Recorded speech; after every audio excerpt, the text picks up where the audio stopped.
Hello students, हम पढ़ रहे हैं क्लास 10th की मैथमेटिक्स, जिसमें आज हम चैप्टर नंबर फर्स्ट की पहली एक्सरसाइज स्टार्ट करेंगे। और इससे पहले चैप्टर नंबर फर्स्ट का जो कंसेप्ट था वो मैं पहले ही पढ़ा चुका हूँ। तो जिस किसी ने भी इससे पहले वाली वीडियो नहीं देखी है वो प्ले लिस्ट में जा कर के वीडियो देख सकता है।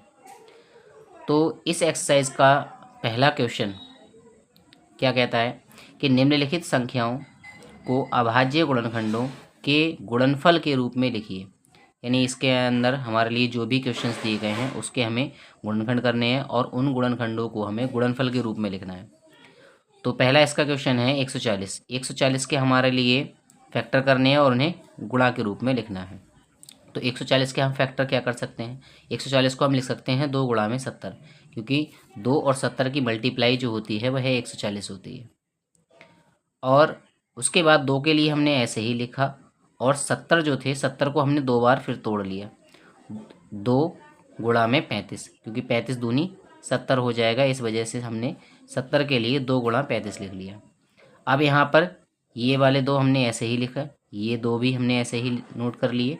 35 जो थे 35 को हमने फिर दोबारा तोड़ दिया 2 भागों में। 35 को हम लिख सकते हैं 5 गुणा में 7, क्योंकि 5 सत्ते 35 होता है। इस तरीके से हमारे 140 के जो अभाज्य गुणनखंड आ गए वो आए 2 गुणा 2 गुणा 5 गुणा 7। ठीक है, तो यही इसका आंसर हो जाएगा। इसके बाद दूसरा जो क्वेश्चन है, दूसरा क्वेश्चन हमारे लिए दे रखा है 156। दूसरे क्वेश्चन में हमें दे रखा है 156 और 156 के हमारे लिए अभाज्य गुणनखंड करने हैं।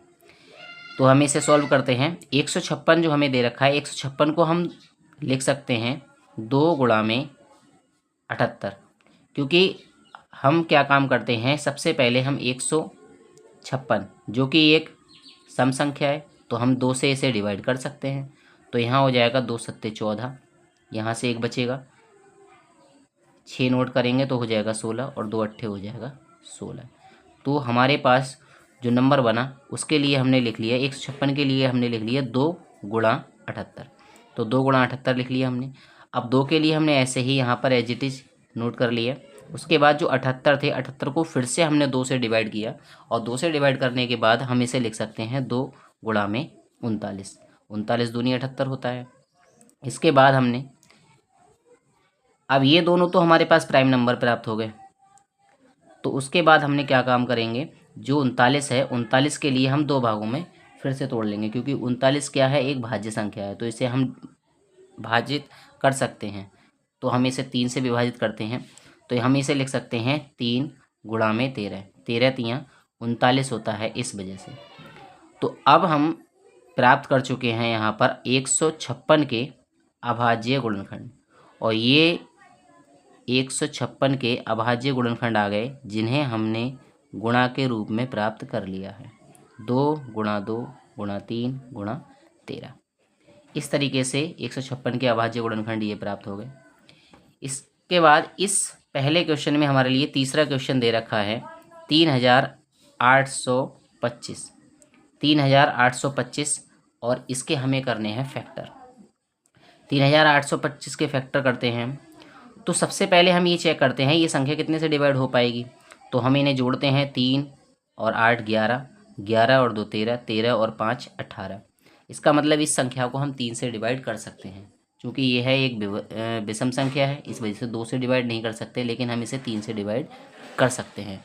क्योंकि यदि किसी संख्या के अंकों का योग 3 से डिवाइड होता है तो वह संख्या भी 3 से डिवाइड हो जाती है। तो हमने सबसे पहले इसे 3 से डिवाइड करके देखा। जब हमने इसे 3 से डिवाइड करके देखा यहाँ पर, तो हम पाते हैं 3 एकम 3 हो जाएगा। यहाँ पर 8 नोट करेंगे, 3 दूनी 6 हो जाएगा। फिर 2 नोट कर लिए, 3 सत्ते 21 हो जाएगा। यहाँ से 1 बचेगा और यहाँ 3 पंजे 15 हो जाएगा। तो हम इसे लिख सकते हैं 3 इंटू 1275। 3 गुणा 1275 हमने इसे लिख लिया। अब यहाँ पर 1200 जो 75 है उसे भी हम चेक करते हैं यह कितने से डिवाइड कर सकते हैं हम इसके लिए। तो इसे भी हम 3 से डिवाइड कर सकते हैं।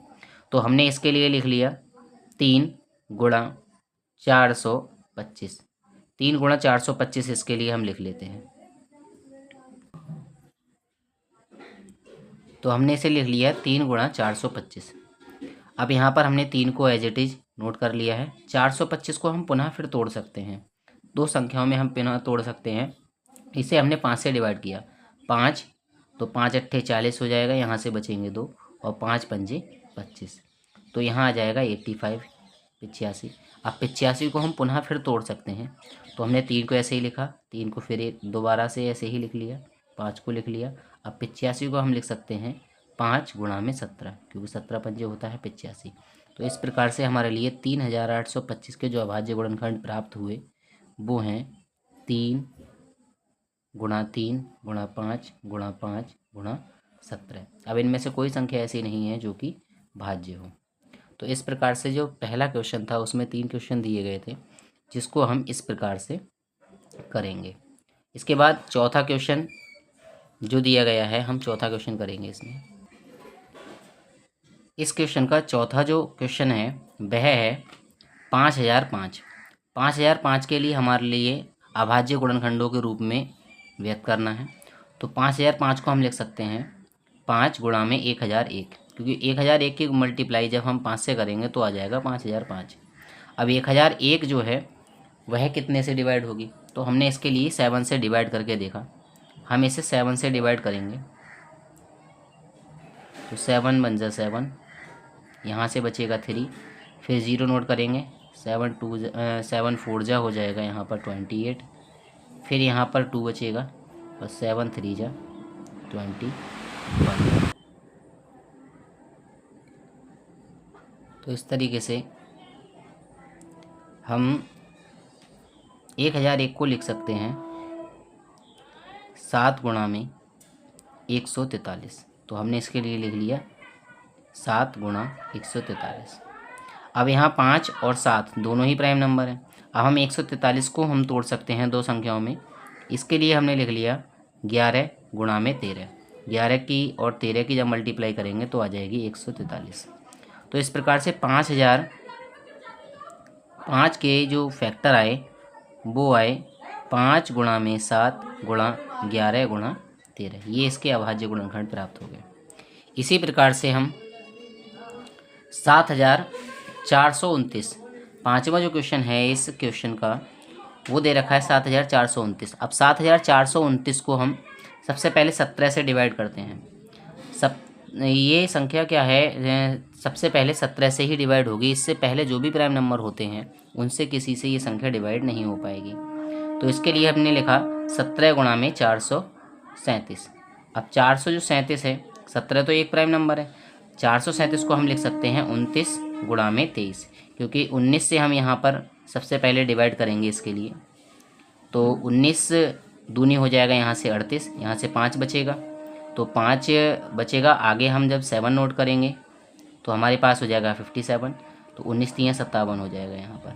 इस वजह से हम इसे लिख सकते हैं 17 गुणा में 19 गुणा में 23। ये इसके अभाज्य गुणनखंड हमें प्राप्त हो गए। तो इस प्रकार से 7429 के जो अभाज्य गुणनखंड प्राप्त हुए हैं हमारे लिए वो 17, 19 और 23, और इन्हें गुणनफल के रूप में लिखने को हमसे बोला था, जिसे हम गुणनफल के रूप में लिख चुके हैं।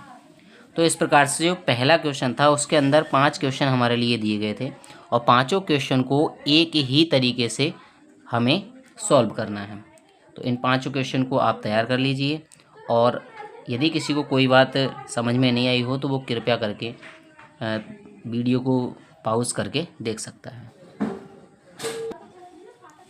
इस एक्सरसाइज का दूसरा जो क्वेश्चन है, दूसरे क्वेश्चन में हमसे ये कहा गया है कि पूर्णांकों के निम्नलिखित युग्मों के HCF और LCM ज्ञात कीजिए तथा इसकी जांच कीजिए कि दो संख्याओं का गुणनफल, ये हमें एक फार्मूला दे रखा है, दो संख्याओं का गुणनफल बराबर HCF गुणा LCM है।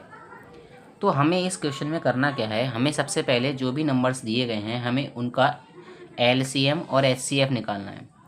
फिर हमें ये फार्मूला जो है उसे हमें ये चेक करना है कि यह फार्मूला सेटिस्फाई होता है या नहीं होता है।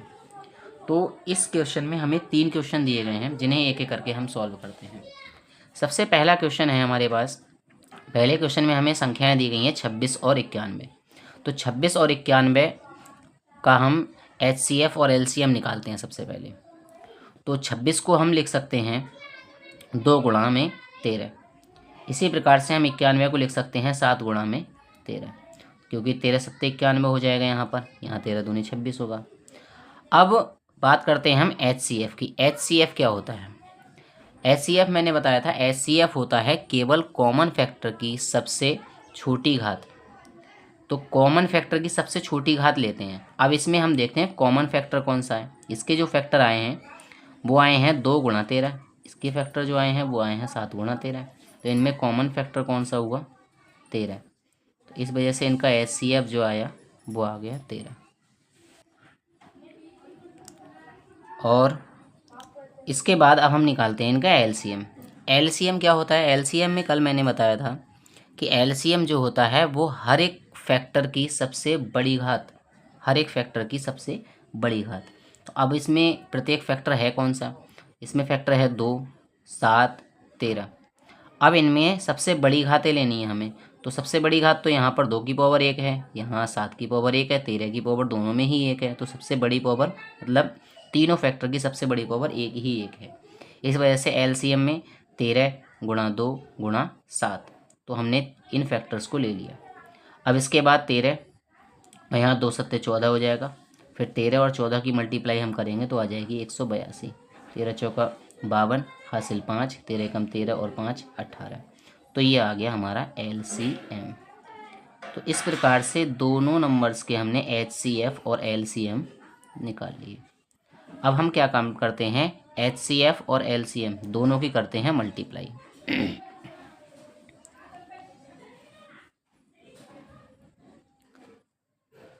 तो दोनों की मल्टीप्लाई करते हैं।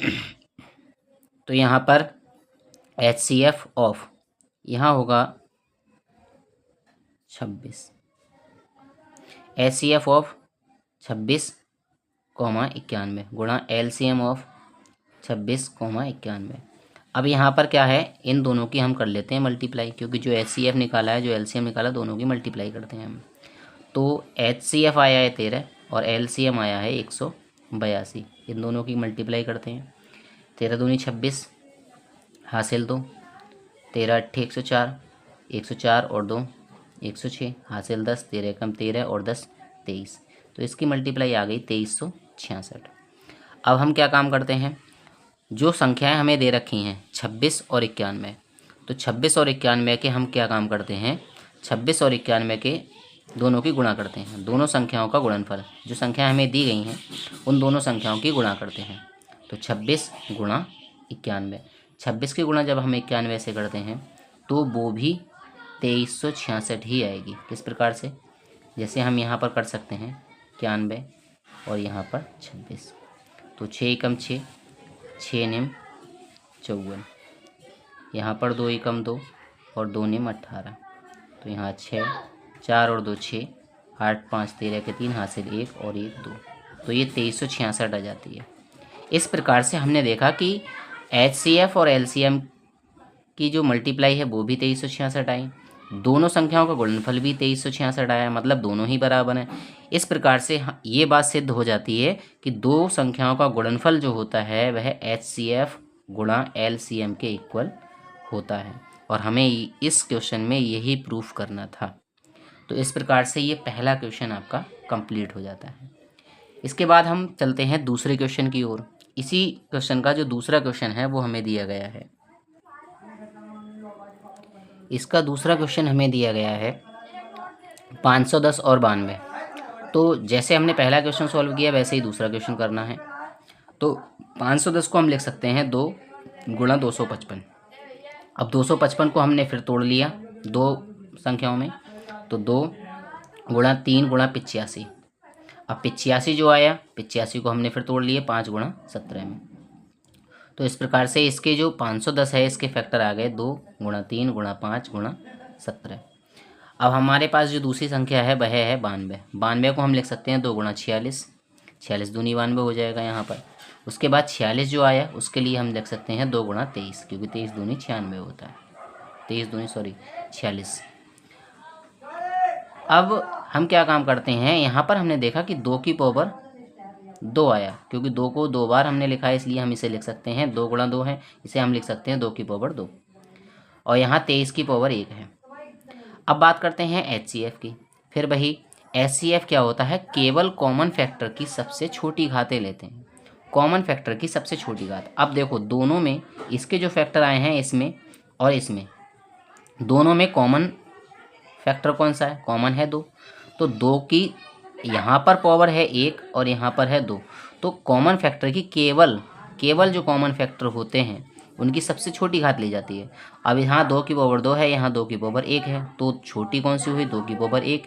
इस वजह से हमने HCF में 2 की पावर 1 लेना है। 2 की पावर 1 का मतलब होता है 2, इसलिए इसका HCF हो जाएगा 2, क्योंकि इसमें केवल कॉमन फैक्टर ही लेते हैं और उसमें जो सबसे छोटी पावर होती है वो ली जाती है।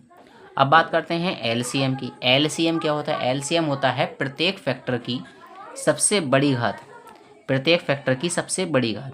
तो LCM में हमने देखा, अब इसमें जो कॉमन फैक्टर है 2 जो फैक्टर है उसकी सबसे बड़ी घात है 2, तो 2 की पावर 2। 3 आया, 3 की पावर कितनी है, 1। अब इसमें कॉमन है या नहीं है उससे हमें कोई मतलब नहीं है, हमें मतलब है जो भी फैक्टर है उसकी सबसे बड़ी घात देखी जाए। तो सबसे बड़ी घात यहाँ पर 3 की पावर 1 हो गई। 5 की पावर भी यहाँ पर सबसे बड़ी घात कितनी है, इसकी 1 ही है, तो 5। यहाँ पर 17 और यहाँ पर 23, तो यही हमारे फैक्टर हैं। अब इनकी कर लेते हैं मल्टीप्लाई। इन सब की मल्टीप्लाई करने के बाद जो आंसर आएगा वही हमारा LCM होगा। तो 2 की पावर 2 का मतलब है 4, यहाँ 3 पंजे 15 हो गया, यहाँ 17 की और 23 की हमने मल्टीप्लाई करी, 17 3 51 हासिल 5, 17 दूनी 34, 34 और 5 हो जाएगा 39। ठीक है, यहाँ 15 चौक 60। ठीक है, यहाँ 391 हमने HDG निकली है। उसके बाद में हमने क्या काम करना है, 0 को ऐसे ही नोट कर लेंगे और 6 की मल्टीप्लाई कर लेंगे इनके साथ में। तो 6 कम 6, 6 निम 54 हासिल 5, 6 3 18 और 5 23। तो इस तरीके से इसका LCM जो आ जाता है वो आ जाता है 23,460। अब इसके बाद हमने क्या करना है, इसके बाद हमें फिर वही LCM और HCF दोनों की मल्टीप्लाई करनी है। तो उसके बाद फिर दोनों संख्याओं की गुणा करनी है और फिर हमें ये चेक करना है क्या दोनों संख्याओं की गुणा LCM और HCF की गुणा के बराबर है या नहीं है। तो अब हम यहाँ पर LCM 510 का LCM और 29 का जो LCM हमने निकाला और HCF दोनों की हम करते हैं यहाँ पर मल्टीप्लाई। तो LCM आया हमारे पास में, LCM जो आया था वो आया 23,460 और HCF आया था 2। अब दोनों की मल्टीप्लाई करते हैं, तो यहाँ 0 2 छंग 12 हासिल 1, 2 चौक 8 और 1 9, 2 3 6 और 2 दूनी 4, तो ये आ जाएगी 46,920। अब हम क्या काम करते हैं, अब हम उसके बाद दोनों संख्याओं की गुणा करते हैं। जो भी संख्या हमें दी गई थी उन दोनों संख्याओं की गुणा। तो संख्या हमारे पास दी गई थी 510 और 92। यहाँ लिखा है हमने दोनों संख्याओं का गुणनफल, तो 510 और 92। 92 की और 510 की जब मल्टीप्लाई करेंगे तो यही आएगी आपकी 46,920। तो दोनों संख्याओं का गुणनफल और LCM और HCM का गुणनफल दोनों का ही इक्वल आया है। इस वजह से हम यहाँ कह सकते हैं कि दो संख्याओं का जो गुणनफल होता है वह HCF गुणा LCM के बराबर होता है, और हमने यही बात प्रूफ करनी थी इस क्वेश्चन में भी। अब इसी का हमें तीसरा क्वेश्चन दिया गया है, तो तीसरे क्वेश्चन को किस प्रकार से करेंगे हम, सेम इसी प्रकार से हम करेंगे जैसे अब तक हम करते आए हैं। तीसरे क्वेश्चन में हमें दिया गया है 336 और 54। 336 के हम फैक्टर करते हैं। सबसे पहले 336 को हम लिख सकते हैं 2 गुणा में 168। 168 की 2 से मल्टीप्लाई करी जाएगी तो 336 आ जाएगी। अब यहाँ पर हम क्या काम करेंगे, 168 को भी हम 2 भागों में तोड़ लेते हैं, 2 गुणा 84, क्योंकि 2 चौक 8 हो जाएगा, यहाँ पर 2 अट्ठे 16 हो जाएगा, तो यहाँ पर 2 गुणा 84। 84 को फिर हमने तोड़ लिया तो 2 गुणा 42 लिख सकते हैं इसके लिए। उसके बाद जो 42 था, 42 को हम फिर से 21 दूनी 42 कर सकते हैं। तो हमने देखा इसके जो फैक्टर आए 336 के वो 2 गुणा 2 गुणा 2 गुणा 2 गुणा 21। अब हम क्या काम करते हैं, इसके लिए 2 की पावर जो है हमारे पास में 4 बार आया है, तो 2 की पावर 4 कर लिया, और जो 21 था 21 को हमने लिख लिया 3 गुणा में 7। ठीक है, 3 7 21। तो कुल मिलाकर इसके जो फैक्टर आए हमारे पास 2 की पावर 4 गुणा 3 की पावर 1 और यहाँ 7 की पावर 1। इसी प्रकार से हम आगे 54 के फैक्टर करते हैं। 54 को हम लिख सकते हैं 2 गुणा में 27, 27 दूनी 54 होता है। 27 को हम लिख सकते हैं 3 गुणा में 9, और 9 के लिए बाद में हमने तोड़ लिया 3 गुणा 3। तो यहाँ पर 2 की पावर 1 और 3 की पावर 3, ये हमारे लिए इसके फैक्टर प्राप्त हुए। अब निकालेंगे HCF। फिर वही HCF क्या होता है, दो संख्याओं का HCF होता है, HCF इज इक्वल टू होगा केवल कॉमन फैक्टर की सबसे छोटी घातें। अब देखते हैं हम कॉमन फैक्टर। तो कॉमन फैक्टर हमारे पास इसका फैक्टर आया है 2, इसमें भी है 2, इसका मतलब ये फैक्टर हमारा कॉमन हुआ। अब इनमें कॉमन तो है लेकिन सबसे छोटी घात लेनी है, तो यहाँ 2 की पावर 1 है, यहाँ 2 की पावर 4 है, तो हमें HCF में 2 की पावर 1 केवल इसी को रखना है। अब यहाँ पर कॉमन फैक्टर हुआ 3, क्योंकि यहाँ पर भी 3 है, यहाँ पर भी 3 है, तो ये कॉमन फैक्टर हुआ, लेकिन इन दोनों में हमें छोटी पावर लेनी है। तो 3 की पावर 1 छोटी है, तो हमने 3 की पावर 1 ले ली। अब यहाँ पर 2 की पावर 1 का मतलब 2 होता है, 3 की पावर 1 का मतलब भी 3 ही होता है, तो 2 3 6, ये इसका HCF हो जाएगा। अब हम क्या काम करते हैं, अब हम HCF निकालते हैं इनका। HCF क्या होता है, HCF मैंने बताया था, HCF होता है प्रत्येक फैक्टर की सबसे बड़ी घातों का गुणनफल। तो जो भी फैक्टर आए हैं उनकी सबसे बड़ी घातें लेनी है। अब इसमें 2 आया है, 2 की पावर यहाँ 1 है, यहाँ 4 है, तो बड़ी पावर लेनी है हमारे लिए, इसलिए 2 की पावर 4। यहाँ पर 3 की पावर 3 बड़ी है, तो 3 की पावर 3। अब बचा 7, तो 7 की सबसे बड़ी पावर तो 1 ही है, तो इसलिए 7 ले लिया। अब 2 की पावर 4 का मतलब होता है 16, क्योंकि 2 की जब 4 बार मल्टीप्लाई आप करेंगे तो आएगी 16। 3 की पावर 3 का मतलब होता है 27, और यहाँ 7। सबसे पहले हमने 16 को ऐसे ही रहने दिया, 7 की और 27 की कर ली मल्टीप्लाई, 7 7 49 हासिल 4, 7 दूनी 14 और 4 18। अब 16 की और 189 की मल्टीप्लाई जब हम करेंगे तो आ जाएगी 3224। तो 3224 ये हमने LCM और HCF दोनों का निकाल लिया। अब हम HCF और LCM दोनों का मल्टीप्लाई करेंगे। अब दोनों की जब मल्टीप्लाई करेंगे तो HCF गुणा LCM, HCF आया हमारे पास 6 और LCM आया 3024। जब इनकी मल्टीप्लाई करेंगे तो आएगी 18144। 6 चक 24 हासिल 2, 6 दूनी 12 2 14 और हासिल 1, 6 और 0 की मल्टीप्लाई 0 और हासिल का 1, तो 1 ही रहेगा, 6 3 18। ये आई 18144। अब हम क्या काम करते हैं, जो संख्याएं हमें दी गई हैं दोनों संख्याओं की मल्टीप्लाई करते हैं। तो हमने दोनों संख्याओं का गुणनफल कर लिया। दोनों संख्याओं का गुणनफल 336 गुणा में 54, और जब इनकी मल्टीप्लाई करेंगे तो आएगी 18144। 18144। अभी इनका LCM और HCF जो था उनका गुणनफल भी यही आया, इसलिए दोनों का गुणनफल जब बराबर है तो हम ये कह सकते हैं कि दो संख्याओं का गुणनफल बराबर होता है HCF गुणा LCM। तो यहाँ पर भी हमें इस क्वेश्चन में भी यही बात प्रूफ करनी थी। तो क्वेश्चन नंबर 2 में हमें 3 क्वेश्चन दिए गए थे, और तीनों ही क्वेश्चन में हमें सेम टू सेम एक ही वर्क करना था, जिसे हम इस प्रकार से कर लेंगे। ठीक, इसके बाद हम देखते हैं क्वेश्चन नंबर 3। क्वेश्चन नंबर 3 में कहा गया है कि अभाज्य गुणनखंड विधि द्वारा निम्नलिखित पूर्णांकों के HCF और LCM ज्ञात कीजिए। इसमें भी हमें 3 क्वेश्चन दिए गए हैं, और तीनों ही क्वेश्चन में हमें HCF और LCM निकालना है।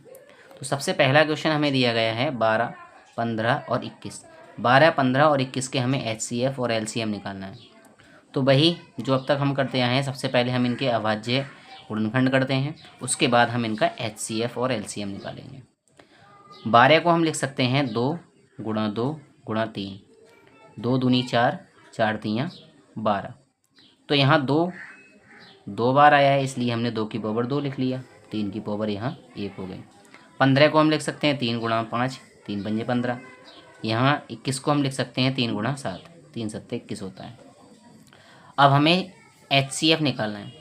HCF क्या होता है? फिर वही HCF होता है केवल कॉमन फैक्टर की सबसे छोटी घातों का गुणनफल।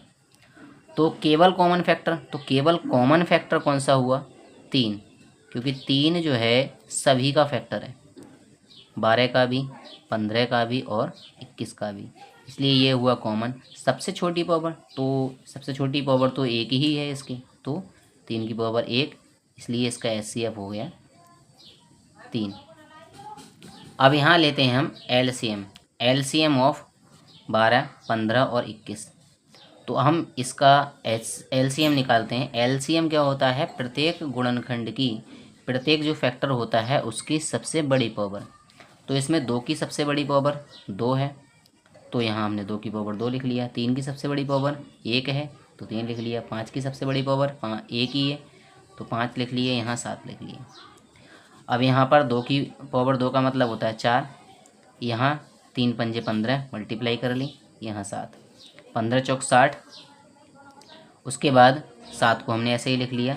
6 और 7 की मल्टीप्लाई 42, और ये 0 को हमने लिख लिया। तो ये 420 जो आया वो इसका LCM आया। ठीक है, तो इस प्रकार से हम 12, 15 और 21 दोनों के LCM और HCF हमने याद कर लिए। HCF आया 3 और LCM आया 420। तो ये पहला क्वेश्चन जिस प्रकार से किया है, आगे आने वाले क्वेश्चन भी हमें ऐसे ही करने हैं। इसका क्वेश्चन नंबर 2 देखते हैं। क्वेश्चन नंबर 2 क्या दे रखा है?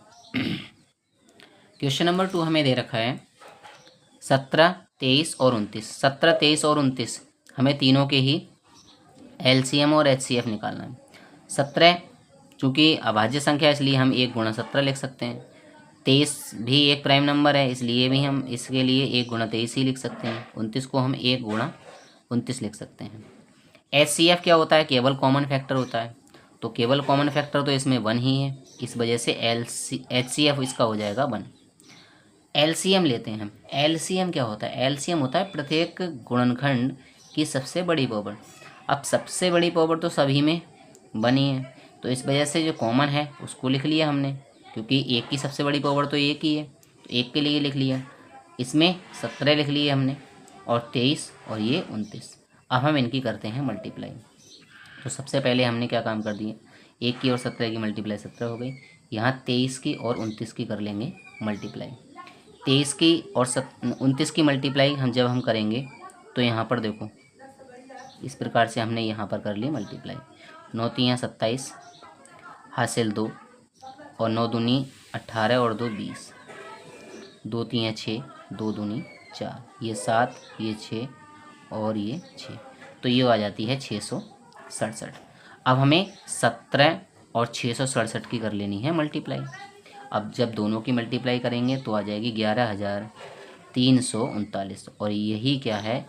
17, 23 और 29 का LCM है। ठीक है, यही हमारा आंसर हो जाएगा। इसके बाद क्वेश्चन नंबर 3 देखते हैं। क्वेश्चन नंबर 3 क्या है?